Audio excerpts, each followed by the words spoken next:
Alô, caros amigos do Speed, está no ar mais uma edição do programa Curva do S. No Curva de hoje, os brasileiros na NASCAR, as mulheres da Fórmula Truck, a última parte do especial sobre o Rally Mundial e o segmento de arrancadas. Mas começamos falando sobre a Truck Series.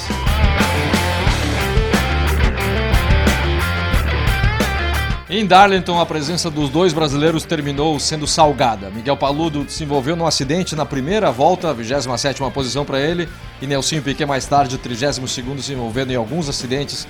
Sérgio Lago, eu acho que é tudo que a gente não esperava aconteceu com os dois brasileiros. A gente sempre espera o melhor, né? Apesar de tudo, acho que a gente é mais ou menos otimista, pelo menos com os pilotos para os quais a gente torce.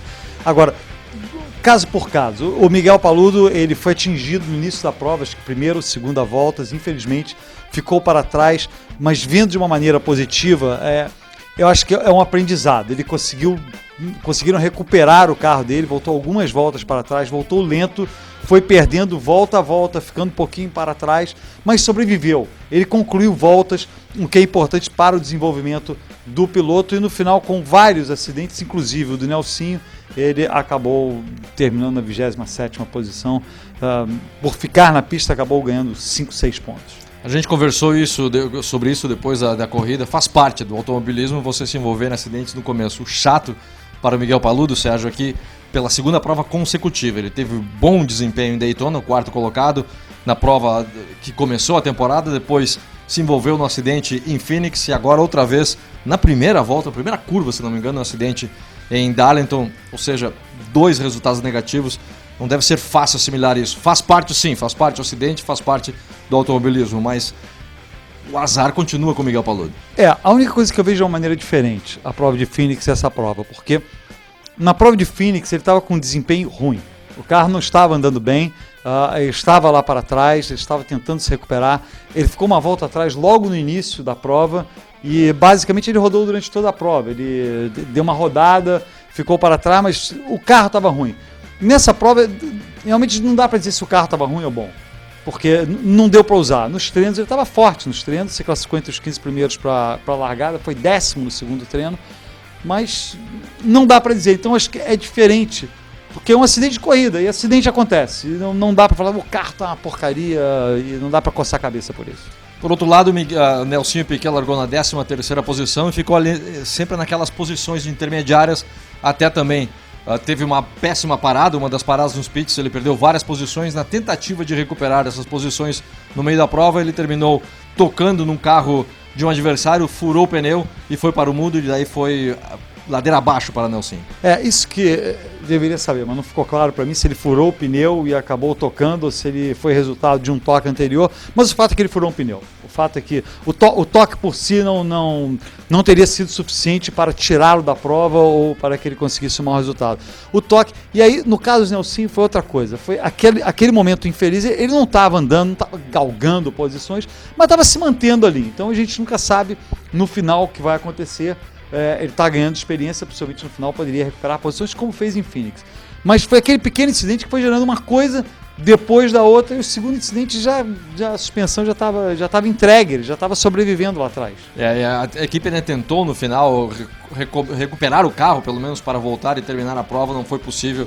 O acidente foi forte, o dano foi forte no carro do Nelsinho Piquet, portanto, outra vez repetindo, os dois brasileiros. Miguel Paludo terminou na 27ª posição, Nelsinho 32º, e assim na tabela fica dessa maneira, Sérgio. O Miguel Paludo está em 12º, 35 pontos atrás em relação ao líder.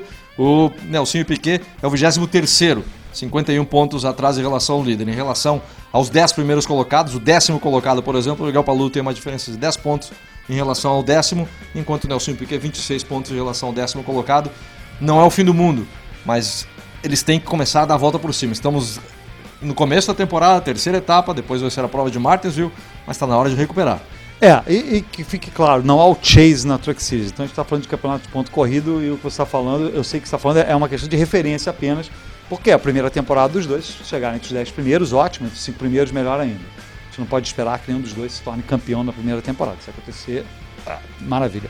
Mas eu concordo com você, está na hora de começar a se assustar um pouco, principalmente para o Nelsinho, em termos de pontuação. Agora é um piloto, apesar de jovem, de certa maneira veterano, já participou de várias categorias, mas é uma hora que realmente aquele piloto, o piloto, imagino, começa a ter, como você falou, tem que começar a obter bons resultados para terminar bem na tabela. Espantar a bruxa é o remédio para os dois brasileiros. Vamos agora acompanhar o segmento Maquineta do Tempo, que fala sobre a história do automobilismo do Brasil. Um título das 1000 milhas colocava qualquer piloto a um passo do céu. Nos primeiros anos, as carreteiras dominaram a competição. Nas 10 primeiras edições, 9 vitórias ficaram com esses carros. E quem quebrou essa sequência? Nada mais, nada menos que Chico Landi e Christian Heinz, em 1960, a bordo de uma Alfa Romeo. Onde tinha corrida, lá estava Chico Landi, e sempre e geralmente entre os ponteiros. Começa a participar também dessas importantes provas europeias com Ferrari, ganhou em Bari, teve uma série de outras vitórias também relevantes. E para variar, na medida em que o automobilismo do Rio Grande do Sul, especialmente, tinha nas carreteiras o seu ponto forte, lá estava também Chico Landi. Ele tinha um bom relacionamento com os pilotos do sul do país também, já conhecia toda a realidade que acontecia na Argentina, trouxe também conhecimento do nível de carreteiras para o Brasil, e nessa evolução toda do que acontecia por aqui, lá estava Chico Landi também, desde as primeiras 1000 milhas e participando praticamente de todas elas até os anos 60. Foi vitorioso na equipe Fenemé, que representava a Alfa Romeo no Brasil, nas 1000 milhas de 1960. É uma trajetória de vitórias, ele tinha uma característica pessoal marcante, tinha muita liderança, né? Então, quando se fala em Chico Landi, nós temos que, como se diz, tirar o chapéu. Após o intervalo, pilotos argentinos falam sobre a ausência deles na Fórmula 1.